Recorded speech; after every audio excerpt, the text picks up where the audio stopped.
ഇപ്പോൾ ഒരു പാഠപുസ്തകത്തിൽ അപകടകരമായൊരു പരാമർശമുണ്ട് എന്ന പേരിൽ സോഷ്യൽ മീഡിയയിലൂടെ അതേപോലെ തന്നെ പത്രമാധ്യമങ്ങളിലൂടെയെല്ലാം തന്നെ പുതിയ പ്രചാരണവുമായി രംഗത്ത് വന്നിരിക്കുകയാണ് ചില ആളുകൾ.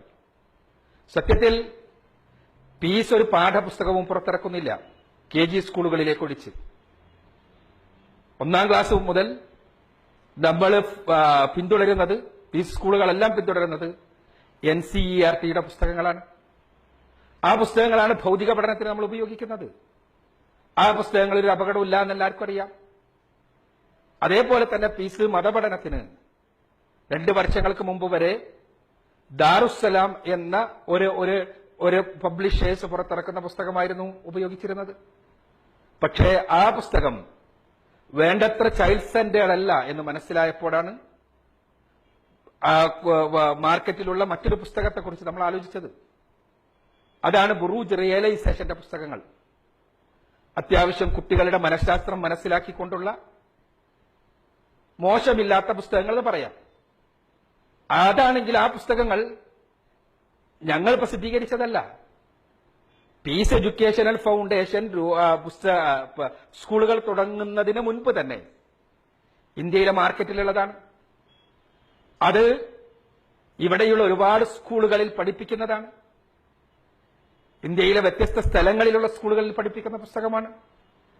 ആ പുസ്തകം നമ്മൾ സെലക്ട് ചെയ്തത് ഞാൻ പറഞ്ഞതുപോലെ കുട്ടികളുടെ മനഃശാസ്ത്രം അല്പമെല്ലാം മനസ്സിലാക്കിക്കൊണ്ടുള്ള ഒരു പുസ്തകം എന്നുള്ള നിലക്കാണ്. പക്ഷേ ആ പുസ്തകം സെലക്ട് ചെയ്ത് 6 മാസം കഴിഞ്ഞപ്പോൾ തന്നെ നമ്മളുടെ അക്കാദമിക് ടീം ആ പുസ്തകത്തെ റിവൈസ് ചെയ്തപ്പോൾ നമുക്ക് ഇപ്പറയുന്ന പാഠഭാഗം ശ്രദ്ധയിൽപ്പെട്ടിട്ടുണ്ട്. 2ാം ക്ലാസ്സിലേക്ക് പഠിപ്പിക്കുവാൻ വേണ്ടി നൽകപ്പെട്ട പുസ്തകത്തിലുള്ള പാഠഭാഗം, ആ പാഠഭാഗം അഥവാ ഒരു 2ാം ക്ലാസ്സിലെ കുട്ടിക്ക് പഠിപ്പിക്കേണ്ട രൂപത്തിലുള്ളതല്ലാത്ത പാഠഭാഗം, അല്ലാതെ വർഗീയതയുണ്ടാക്കുന്ന പാഠഭാഗമാണെന്നൊന്നും നമുക്ക് അഭിപ്രായമില്ല.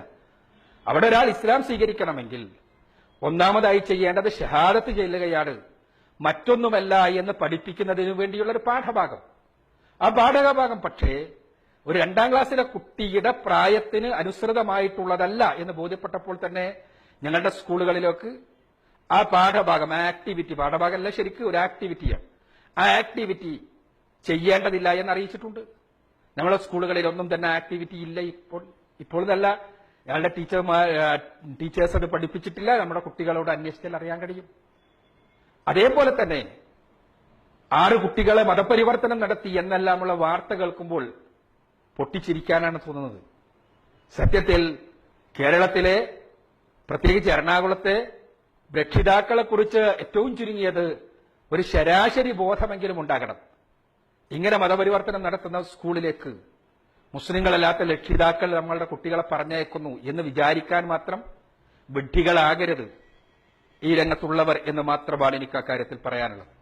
യഥാർത്ഥത്തിൽ ഈ പുസ്തകം, ആ പുസ്തകത്തിലെ ആ ഭാഗം അത് നമ്മുടെ സ്കൂളുകളിൽ പഠിപ്പിക്കുന്നതല്ല. അങ്ങനെ ഒരു നടപടി വേണമെങ്കിൽ സത്യത്തിൽ ആ പുസ്തകം പബ്ലിഷ് ചെയ്തവർക്കെതിരാണ് നടപടി വേണ്ടത്. അത് മതനിരപേക്ഷതയ്ക്കെതിരാണെങ്കിൽ, അത് ഇന്ത്യയുടെ ബഹുസ്വരതയ്ക്ക് വിരുദ്ധമാണെങ്കിൽ ആ പുസ്തകം പഠിപ്പിക്കുന്നവർ, ആ പുസ്തകം പ്രസിദ്ധീകരിച്ചവർക്കെതിരെ നടപടിയെടുക്കണം. അത് ആ രൂപത്തിലാണ് ചെയ്യേണ്ടത്. നമ്മൾ മാർക്കറ്റിൽ അവൈലബിൾ ആയിട്ടുള്ള ഒരു പുസ്തകം കുട്ടികളെ പഠിപ്പിക്കാൻ വേണ്ടി തെരഞ്ഞെടുത്തു എന്ന് മാത്രം. അപ്പോൾ തന്നെ ഈ ഇത്തരം ഭാഗങ്ങൾ ശ്രദ്ധയിൽപ്പെട്ടപ്പോൾ അത് പഠിപ്പിക്കേണ്ടതില്ല എന്ന് നമ്മൾ കൃത്യമായി അറിയിക്കുകയും ചെയ്തിട്ടുണ്ട് എന്നാണ് അക്കാര്യത്തിൽ എനിക്ക് പൊതുസമൂഹത്തോട് പറയാനുള്ളത്.